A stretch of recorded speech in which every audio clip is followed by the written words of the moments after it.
Hi ಎಲ್ರಿಗೂ ನಮಸ್ಕಾರ. Share marketing Kannada ಚಾನೆಲ್ಗೆ ನಿಮಗೆ ಸ್ವಾಗತ. ಈ ವಾರ 4 ಮೇನ್ ಬೋರ್ಡ್ IPOಗಳು ಸಬ್ಸ್ಕ್ರಿಪ್ಷನ್ಗೆ ಓಪನ್ ಆಗ್ತದೆ. ಅದರಲ್ಲಿ ಆಲ್ರೆಡಿ 2 IPOಗಳು ಸೋಮವಾರನೇ ಸಬ್ಸ್ಕ್ರಿಪ್ಷನ್ಗೆ ಓಪನ್ ಆಗಿದೆ. ಮೂರನೇ ಕಂಪನಿ ಪ್ರೋಸ್ಟಾಮ್ ಇನ್ಫೋಸಿಸ್ಟಮ್ಸ್ ಲಿಮಿಟೆಡ್ ಆಗಿರುತ್ತೆ. ಈ ಒಂದು ವಿಡಿಯೋನಲ್ಲಿ ಕಂಪನಿಯ ಬಿಸ್ನೆಸ್ ಮಾಡೆಲ್ನ ಬಗ್ಗೆ ಅರ್ಥ ಮಾಡ್ಕೊಳ್ಳೋಣ. ಹಾಗೆ ಫಿನಾನ್ಷಿಯಲ್ಸ್ ಯಾವ ರೀತಿಯಲ್ಲಿದೆ, ಯಾವ ಒಂದು ವ್ಯಾಲ್ಯೂಷನಲ್ಲಿ IPOನ ತರ್ತಾ ಇದ್ದಾರೆ, ಹಾಗೆ ಎಷ್ಟು ಗ್ರೇ ಮಾರ್ಕೆಟ್ ಪ್ರೀಮಿಯಂ ನೋಡೋದಕ್ಕೆ ಸಿಗ್ತದೆ, ಇಶ್ಯೂ ಸೈಜ್ ಎಷ್ಟು, ಲಿಸ್ಟಿಂಗ್ ಏನನ್ನ ಎಕ್ಸ್ಪೆಕ್ಟ್ ಮಾಡ್ಬೋದಾ, ಅದ್ರ ಬಗ್ಗೆ ಕಂಪ್ಲೀಟ್ ಇನ್ಫಾರ್ಮೇಷನ್ ನಾನು ನಿಮಗೆ ಪ್ರೊವೈಡ್ ಮಾಡ್ತೀನಿ. ಪ್ರೋಸ್ಟಾಮ್ ಇನ್ಫೋಸಿಸ್ಟಮ್ ಲಿಮಿಟೆಡ್ 2008ರಲ್ಲಿ ಪ್ರಾರಂಭವಾದಂಥ ಒಂದು power solution products manufacturer company ಆಗಿರ್ತಾರೆ. ಇವರ ಪ್ರಾಡಕ್ಟ್ಸ್ಗಳನ್ನು ಇವರೇ ಡಿಸೈನ್ ಮಾಡಿ ಮ್ಯಾನುಫ್ಯಾಕ್ಚರ್ ಕೂಡ ಮಾಡ್ತಾರೆ. ಎನರ್ಜಿ ಸ್ಟೋರೇಜ್ ಮತ್ತು ಪವರ್ ಕಂಡೀಷನಿಂಗ್ ಎಕ್ವಿಪ್ಮೆಂಟ್ಸ್ಗಳನ್ನು ಮ್ಯಾನುಫ್ಯಾಕ್ಚರ್ ಮಾಡುವಂಥ ಕಂಪನಿ ಆಗಿದ್ದು, ಇವರ ಪ್ರಾಡಕ್ಟ್ಸ್ಗಳು UPS systems, inverter system, solar hybrid inverter systems, lithium ion battery packs, ಈ ರೀತಿಯ ಒಂದು ಪ್ರಾಡಕ್ಟ್ಸ್ಗಳನ್ನು ಮ್ಯಾನುಫ್ಯಾಕ್ಚರ್ ಮಾಡ್ತಾರೆ. ಸೊ ಸ್ಟ್ಯಾಂಡರ್ಡ್ ಪ್ರಾಡಕ್ಟ್ಸ್ ಏನಿದೆ ಅದನ್ನ ಕಸ್ಟಮರ್ಸ್ಗಳ ನೀಡ್ನ ಪ್ರಕಾರ ಕಸ್ಟಮೈಸ್ ಮಾಡಿ ಅವರಿಗೆ ಸೆಲ್ ಮಾಡ್ತಾರೆ. ಹಾಗೆ ಥರ್ಡ್ ಪಾರ್ಟಿ ಬ್ಯಾಟರೀಸ್ಗಳನ್ನು ಕೂಡ ಇವರು ಸೆಲ್ ಮಾಡ್ತಾರೆ. ಇದರ ಜೊತೆಯಲ್ಲಿ ರಿವರ್ಸ್ ಲಾಜಿಸ್ಟಿಕ್ ಸರ್ವಿಸಸ್ ಅನ್ನು ಕೂಡ ಪ್ರೊವೈಡ್ ಮಾಡುವಂಥ ಕಂಪನಿ ಆಗಿರ್ತಾರೆ. ಹಾಗೆ UPS ಇನ್ವರ್ಟರ್ ಸಿಸ್ಟಮ್ಸ್ಗಳು ಬ್ಯಾಟರೀಸ್ಗಳ ಎಂಡ್ ಆಫ್ ಲೈಫ್ ಆಗಿದ್ರೆ, ಅಂದರೆ ಆ ಸಿಸ್ಟಮ್ಸ್ಗಳ ವಾರಂಟಿ ಮುಗ್ದಿದ್ದು ಆ ಒಂದು ಪ್ರಾಡಕ್ಟ್ಸ್ ಸರಿಯಾಗಿ ಕೆಲಸ ಮಾಡ್ತಿಲ್ಲ ಅಂದರೆ ಆ ಪ್ರಾಡಕ್ಟ್ಸ್ಗಳನ್ನು ಇವರು ಮತ್ತೆ ವಾಪಸ್ ತಗೊಂಡು ಅದನ್ನು ರೀಸೈಕಲ್ ಮಾಡ್ತಾರೆ. ಈ ರೀತಿಯ ಸರ್ವಿಸಸ್ಗಳನ್ನು ಕ್ಲೈಂಟ್ಸ್ಗಳಿಗೆ ಪ್ರೊವೈಡ್ ಮಾಡುವಂಥ ಕಂಪನಿ ಆಗಿರ್ತಾರೆ. ಇದರ ಜೊತೆಯಲ್ಲಿ roof top solar power plant ಪ್ರಾಜೆಕ್ಟ್ಸ್ಗಳನ್ನು ಕೂಡ ಇವರು ಹ್ಯಾಂಡಲ್ ಮಾಡ್ತಿದ್ದಾರೆ. ಕಂಪನಿ ಡಿಸೈನ್ ಮತ್ತು ಮ್ಯಾನುಫ್ಯಾಕ್ಚರಿಂಗ್ನ ಜೊತೆಯಲ್ಲಿ ಸರ್ವಿಸಸ್ ಅನ್ನು ಕೂಡ ಪ್ರೊವೈಡ್ ಮಾಡ್ತಾರೆ. ಈ ದೊಡ್ಡ ದೊಡ್ಡ ಇನ್ವರ್ಟರ್ ಸಿಸ್ಟಮ್ಸ್ಗಳನ್ನು ಇನ್ಸ್ಟಾಲ್ ಮಾಡೋದು, ರೆಂಟಲ್ ಆಪ್ಷನ್ಸ್ಗಳನ್ನು ಪ್ರೊವೈಡ್ ಮಾಡೋದು, ಹಾಗೆ ಸೇಲ್ಸ್ ಸಪೋರ್ಟನ್ನು ಕೂಡ ಇವರು ಪ್ರೊವೈಡ್ ಮಾಡ್ತಾರೆ. ಪೋಸ್ಟ್ ವಾರಂಟಿ ಕೇರನ್ನು ಕೂಡ ಪ್ರೊವೈಡ್ ಮಾಡುವಂಥ ಕಂಪನಿ ಆಗಿರ್ತಾರೆ. ಇವರ ಪ್ರಾಡಕ್ಟ್ಸ್ಗಳ ಬಳಕೆ ಸಾಕಷ್ಟು ಇಂಡಸ್ಟ್ರಿಗಳಲ್ಲಿ ಆಗುತ್ತೆ. ಬ್ಯಾಂಕಿಂಗ್ ಆ್ಯಂಡ್ ಫಿನಾನ್ಸ್ ಸೆಗ್ಮೆಂಟ್ನಲ್ಲಿ ATMಗಳಲ್ಲಿ ಇವರ ಪ್ರಾಡಕ್ಟ್ಗಳ ಬಳಕೆ ಆಗುತ್ತೆ. Oil and gas sector, CCTV ಸರ್ವೈಲೆನ್ಸ್ನಲ್ಲಿ, ಮಾಲ್ಗಳಲ್ಲಿ, ಥಿಯೇಟರ್ಗಳಲ್ಲಿ ಇನ್ವರ್ಟರ್ಸ್ ಆಗಿ ಇವರ ಪ್ರಾಡಕ್ಟ್ಸ್ಗಳ ಬಳಕೆ ಆಗುತ್ತೆ. ಹೆಲ್ತ್ ಕೇರ್ ಆ್ಯಂಡ್ ಹಾಸ್ಪಿಟಲ್ಸ್ನಲ್ಲಿ ಕೂಡ ICUನಲ್ಲಿ ಇವರ ಪ್ರಾಡಕ್ಟ್ಸ್ಗಳ ಬಳಕೆ ಆಗುತ್ತೆ. ಲಾಜಿಸ್ಟಿಕ್ ವೇರ್ಹೌಸಸ್ಗಳಲ್ಲಿ ಕೂಡ ಇವರ ಪ್ರಾಡಕ್ಟ್ಸ್ಗಳ ಬಳಕೆ ಆಗುತ್ತೆ. ಹಾಗೆ ಏರ್ಪೋರ್ಟ್ಗಳಲ್ಲಿ ಪವರ್ ಔಟೇಜ್ ಆಗದೇನೆ ಇನ್ವರ್ಟರ್ಸ್ಗಳೇನು ಯೂಸ್ ಆಗುತ್ತೆ ಅದನ್ನು ಕೂಡ ಇವರು ಮ್ಯಾನುಫ್ಯಾಕ್ಚರ್ ಮಾಡ್ತಾರೆ. ರೈಲ್ವೇಸ್ನಲ್ಲಿ ಕೂಡ ಇವರ ಪ್ರಾಡಕ್ಟ್ಸ್ಗಳ ಬಳಕೆ ಆಗುತ್ತೆ. ದೊಡ್ಡ ದೊಡ್ಡ ಕಂಟ್ರೋಲ್ ರೂಮ್ಗಳಲ್ಲಿ, ಸ್ಟೇಷನ್ ಫೆಸಿಲಿಟೀಸ್ಗಳಲ್ಲಿ ಇವರ ಪ್ರಾಡಕ್ಟ್ಸ್ಗಳನ್ನು ಯೂಸ್ ಮಾಡ್ತಾರೆ. ಕಂಪನಿಯ ಕೆಲವೊಂದಿಷ್ಟು ಕ್ಲೈಂಟ್ಸ್ಗಳನ್ನು ಅಬ್ಸರ್ವ್ ಮಾಡೋದಾದರೆ, ಏರ್ಪೋರ್ಟ್ ಅಥಾರಿಟಿ ಆಫ್ ಇಂಡಿಯಾ ಇವರ ಕ್ಲೈಂಟ್ ಆಗಿರ್ತಾರೆ. ಸಾಕಷ್ಟು ಏರ್ಪೋರ್ಟ್ಗಳಿಗೆ ಇನ್ವರ್ಟರ್ಸ್ಗಳನ್ನು ಇವರು ಸಪ್ಲೈ ಮಾಡ್ತಾರೆ. ಹಾಗೆ central public work department, Patna ಮತ್ತು ಬಿಹಾರ್ನ ಪಬ್ಲಿಕ್ ವರ್ಕ್ ಡಿಪಾರ್ಟ್ಮೆಂಟ್ಗಳು, West Bengal public health engineering department, ಈ ರೀತಿಯಲ್ಲಿ ಸಾಕಷ್ಟು PSU ಕಂಪನೀಸ್ಗಳಿಗೆ ಕೂಡ ಸರ್ವಿಸಸ್ ಅನ್ನು ಪ್ರೊವೈಡ್ ಮಾಡ್ತಿದ್ದಾರೆ. ರೇಲ್ಟೆಲ್ ಕೂಡ ಇವರ ಕ್ಲೈಂಟ್ ಆಗಿರ್ತಾರೆ. ಇದರ ಜೊತೆಯಲ್ಲಿ NTPC ವಿದ್ಯುತ್ ವ್ಯಾಪಾರ್ ನಿಗಮ್ ಲಿಮಿಟೆಡ್ಗೆ ಕೂಡ ಇವರು ತಮ್ಮ ಪ್ರಾಡಕ್ಟ್ಸ್ಗಳನ್ನು ಸಪ್ಲೈ ಮಾಡ್ತಾರೆ. ಕಂಪನಿ ಟೋಟಲ್ 21 ಬ್ರಾಂಚಸ್ಗಳನ್ನು ಹೊಂದಿದ್ದಾರೆ. ಇವರ ಮ್ಯಾನುಫ್ಯಾಕ್ಚರಿಂಗ್ ಯೂನಿಟ್ ಮಹಾರಾಷ್ಟ್ರನಲ್ಲಿ ನೋಡೋದಕ್ಕೆ ಸಿಗುತ್ತೆ. ಪುಣೆ ಮತ್ತು ಮುಂಬೈನಲ್ಲಿ ಮ್ಯಾನುಫ್ಯಾಕ್ಚರಿಂಗ್ ಯೂನಿಟ್ಗಳನ್ನು ಹೊಂದಿದ್ದಾರೆ. ಹೆಡ್ ಕ್ವಾರ್ಟರ್ಸ್ ನವಿ ಮುಂಬೈನಲ್ಲಿ ನೋಡೋದಕ್ಕೆ ಸಿಗುತ್ತೆ. ಬೆಂಗಳೂರು, ಡೆಲ್ಲಿ, ಕೋಲ್ಕತ್ತಾ ಮತ್ತು ಮುಂಬೈನಲ್ಲಿ ಝೋನಲ್ ಆಫೀಸಸ್ಗಳನ್ನು ಕೂಡ ಹೊಂದಿದ್ದಾರೆ. ಸೊ ಭಾರತದ ಸಾಕಷ್ಟು ರಾಜ್ಯಗಳಲ್ಲಿ ಇವರ ಬ್ರಾಂಚಸ್ ನೋಡೋದಕ್ಕೆ ಸಿಗುತ್ತೆ. ಒಂದು ಡಿಫ್ರೆಂಟ್ ಯುನೀಕ್ ಬಿಸ್ನೆಸ್ ಮಾಡೆಲ್ ಹೊಂದಿರುವಂಥ ಕಂಪನಿ ಆಗಿರುತ್ತೆ. ಪ್ರೋಸ್ಟಾಮ್ ಇನ್ಫೋಸಿಸ್ಟಮ್ನ IPO ಮೇ 27 ಮಂಗಳವಾರ ಸಬ್ಸ್ಕ್ರಿಪ್ಷನ್ಗೆ ಓಪನ್ ಆಗುತ್ತೆ. ಮೇ 29 ಗುರುವಾರದವರೆಗೂ ಈ ಒಂದು IPOನಲ್ಲಿ ನೀವು ಅಪ್ಲೈ ಮಾಡ್ಬೋದು. ₹10 ಫೇಸ್ ವ್ಯಾಲ್ಯೂ ನೋಡೋದಕ್ಕೆ ಸಿಗುತ್ತೆ. 95ರ ಲೋವರ್ ಪ್ರೈಸ್ ಬ್ಯಾಂಡ್, 105ರ ಕಟ್ ಆಫ್ ಪ್ರೈಸನ್ನು ಕಂಪನಿ ಸೆಟ್ ಮಾಡಿದ್ದಾರೆ.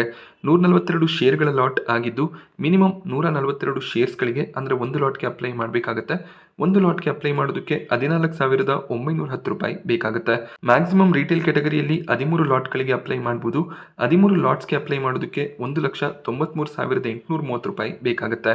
13ಕ್ಕಿಂತ ಹೆಚ್ಚಿನ ಲಾಟ್ಗೆ ಅಪ್ಲೈ ಮಾಡ್ತೀರಾ ಅಂದರೆ HNI ಕ್ಯಾಟಗರಿಯಲ್ಲಿ ಅಪ್ಲೈ ಮಾಡಬೇಕಾಗತ್ತೆ. IPO ಅಲಾಟ್ಮೆಂಟ್ ಡೇಟ್ ಮೇ 30 ಆಗಿರುತ್ತೆ. ಅಲಾಟ್ಮೆಂಟ್ ಸಿಗಲಿಲ್ಲ ಅಂದರೆ ರೀಫಂಡ್ ಜೂನ್ 2ಕ್ಕೆ ಕ್ರೆಡಿಟ್ ಆಗುತ್ತೆ. ನಿಮಗೆ ಅಲಾಟ್ಮೆಂಟ್ ಸಿಕ್ಕಿದ್ರೆ ಶೇರ್ಸ್ಗಳು ಕೂಡ ಡಿಮ್ಯಾಟ್ ಅಕೌಂಟ್ನಲ್ಲಿ ಜೂನ್ 2 ಸೋಮವಾರ ಕ್ರೆಡಿಟ್ ಆಗುತ್ತೆ.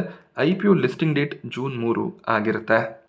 ಪ್ರೋಸ್ಟಾಮ್ ಇನ್ಫೋಸಿಸ್ಟಮ್ನ ಫಿನಾನ್ಷಿಯಲ್ಸನ್ನು ಅಬ್ಸರ್ವ್ ಮಾಡಿದಾಗ ಅಸೆಟ್ನಲ್ಲಿ ಒಳ್ಳೆ ಒಂದು ಗ್ರೋತ್ ಇಯರ್ ಆನ್ ಇಯರ್ ನೋಡೋದಕ್ಕೆ ಸಿಗ್ತದೆ. ಅದೇ ರೀತಿಯಲ್ಲಿ ರೆವೆನ್ಯೂಸ್ ಕೂಡ ಕನ್ಸಿಸ್ಟೆಂಟ್ ಆಗಿ ಇನ್ಕ್ರೀಸ್ ಆಗಿದೆ. ಕಂಪನಿಯ ಪ್ರಾಫಿಟ್ನಲ್ಲಿ ಕೂಡ ಇಯರ್ ಆನ್ ಇಯರ್ ಒಳ್ಳೆ ಒಂದು ಗ್ರೋತ್ ನೋಡೋದಕ್ಕೆ ಸಿಕ್ಕಿದೆ. ಮಾರ್ಚ್ 2024ರ ಫಿನಾನ್ಷಿಯಲ್ ಇಯರ್ನಲ್ಲಿ 23 ಕೋಟಿ ಇದ್ದಂಥ ಪ್ರಾಫಿಟ್ಸ್ 2025ರ ಫಿನಾನ್ಷಿಯಲ್ ಇಯರ್ನ 3 ಕ್ವಾರ್ಟರ್ಗಳಲ್ಲಿ 22 ಕೋಟಿ ಕಾಣಿಸ್ತಿದೆ. ಸೊ ಇನ್ನೂ ಒಂದು ಕ್ವಾರ್ಟರ್ನ ರಿಸಲ್ಟ್ ಬರೋದು ಬಾಕಿ ಇದೆ. ಆರಾಮಾಗಿ 30 ಕೋಟಿ ಅರೌಂಡಲ್ಲಿ ಪ್ರಾಫಿಟ್ಸನ್ನು ಇವರು ಡಿಕ್ಲೇರ್ ಮಾಡ್ಬೋದು. ಕಂಪನಿಯ ನೆಟ್ವರ್ತ್ ರಿಸರ್ವ್ಸ್ ಕೂಡ ಇಯರ್ ಆನ್ ಇಯರ್ ಇನ್ಕ್ರೀಸ್ ಆಗಿದೆ. 60 ಕೋಟಿಯಷ್ಟು ಡೆಟ್ಟನ್ನು ಕೂಡ ಕಂಪನಿ ಹೊಂದಿದ್ದಾರೆ. IPO ಇಶ್ಯೂ ಸೈಜ್ 168 ಕೋಟಿ ಆಗಿರುತ್ತೆ. ತುಂಬಾನೇ ಸಣ್ಣ ಸೈಜ್ನ IPO ಆಗಿದ್ದು ಅಲಾಟ್ಮೆಂಟ್ನ ಚಾನ್ಸಸ್ ಸ್ವಲ್ಪ ಕಡಿಮೆನೇ ಇರುತ್ತೆ. ಹಾಗೆ 168 ಕೋಟಿಯ ಫ್ರೆಶ್ ಇಶ್ಯೂ ಅನ್ನು ತರ್ತಿದ್ದಾರೆ. 168 ಕೋಟಿಯನ್ನು ಕೂಡ ಕಂಪನಿಯ ಡೆವಲಪ್ಮೆಂಟ್ನಲ್ಲಿ ಬಳಸ್ತಾರೆ. ಯಾವುದೇ ರೀತಿಯಲ್ಲಿ ಇನ್ವೆಸ್ಟರ್ಸ್ಗಳು ಪ್ರಮೋಟರ್ಸ್ಗಳು ಇಲ್ಲಿ ಶೇರ್ಸ್ಗಳನ್ನು ಸೆಲ್ ಮಾಡ್ತಿಲ್ಲ. ಹಾಗೆಯೇ QIB ಕ್ಯಾಟಗರಿಯಲ್ಲಿ 50% ಆಫರ್ ಇರುತ್ತೆ. ರಿಟೇಲ್ ಕ್ಯಾಟಗರಿಯಲ್ಲಿ 35% ಆಫರ್ ಅನ್ನ ಮಾಡ್ತಿದ್ದಾರೆ. IPO ಸೈಜ್ ಚಿಕ್ಕದಾಗಿ ಇದ್ರೂ ಕೂಡ 35% ಆಫರ್ ಅನ್ನ ರಿಟೇಲ್ ಕ್ಯಾಟಗರಿಗೆ ಮಾಡ್ತಾ ಇದ್ದಾರೆ. HNI ಕ್ಯಾಟಗರಿಯಲ್ಲಿ 15% ಆಫರ್ ಇರುತ್ತೆ. ಕಂಪನಿಯ ವ್ಯಾಲ್ಯೂಷನ್ಸ್ ಅನ್ನು ಅಬ್ಸರ್ವ್ ಮಾಡಿದಾಗ ಸಣ್ಣ ಸೈಜ್ನ ಕಂಪನಿ ಆಗಿರುತ್ತೆ. ಒಂದು ಮೈಕ್ರೋ ಕ್ಯಾಪ್ ಕಂಪನಿ 618 ಕೋಟಿಯ ಮಾರ್ಕೆಟ್ ಕ್ಯಾಪ್ನೊಂದಿಗೆ ಮಾರ್ಕೆಟ್ನಲ್ಲಿ ಲಿಸ್ಟ್ ಆಗ್ತಿದ್ದಾರೆ. ROE ROC ಸ್ಟ್ರಾಂಗ್ ಆಗಿ ಕಾಣಿಸುತ್ತೆ. 32% ಅರೌಂಡಲ್ಲಿ ROE ROC ನೋಡೋದಕ್ಕೆ ಸಿಗ್ತದೆ. ಡೆಟ್ ಟು ಇಕ್ವಿಟಿ 0.5 ಅರೌಂಡಲ್ಲಿ ಇದೆ. ಮ್ಯಾನೇಜಬಲ್ ಅಂತ ಅನಿಸುತ್ತೆ. ಹಾಗೆ IPOನಿಂದ ಬಂದಂಥ ಅಮೌಂಟನ್ನು ಸ್ವಲ್ಪ ಡೆಟ್ ಕ್ಲಿಯರ್ ಮಾಡೋದ್ರಲ್ಲಿ ಕೂಡ ಬಳಸ್ಕೋಬೋದು. ಹಾಗೆ ರಿಟರ್ನ್ ಆನ್ ನೆಟ್ವರ್ತ್ ಕೂಡ ಸ್ಟ್ರಾಂಗ್ ಆಗಿ ಕಾಣಿಸುತ್ತೆ. ಪ್ರೈಸ್ ಟು ಬುಕ್ ವ್ಯಾಲ್ಯೂ 5 ಅರೌಂಡಲ್ಲಿ ಕಾಣಿಸ್ತಿದೆ. 21 PEಯಲ್ಲಿ ಮಾರ್ಕೆಟ್ನಲ್ಲಿ ಲಿಸ್ಟ್ ಆಗಬೇಕು ಅಂತ ಇದ್ದಾರೆ. ಇವರ ಕಾಂಪಿಟೇಟರ್ಸ್ಗಳನ್ನು ಅಬ್ಸರ್ವ್ ಮಾಡೋದಾದರೆ ಸರ್ವೋಟೆಕ್ ಪವರ್ ಸಿಸ್ಟಮ್ಸ್, ಸನ್ ಗಾರ್ನರ್ ಎನರ್ಜೀಸ್ ಲಿಮಿಟೆಡ್ ಇವರ ಕಾಂಪಿಟೇಟರ್ಸ್ ಆಗಿರ್ತಾರೆ.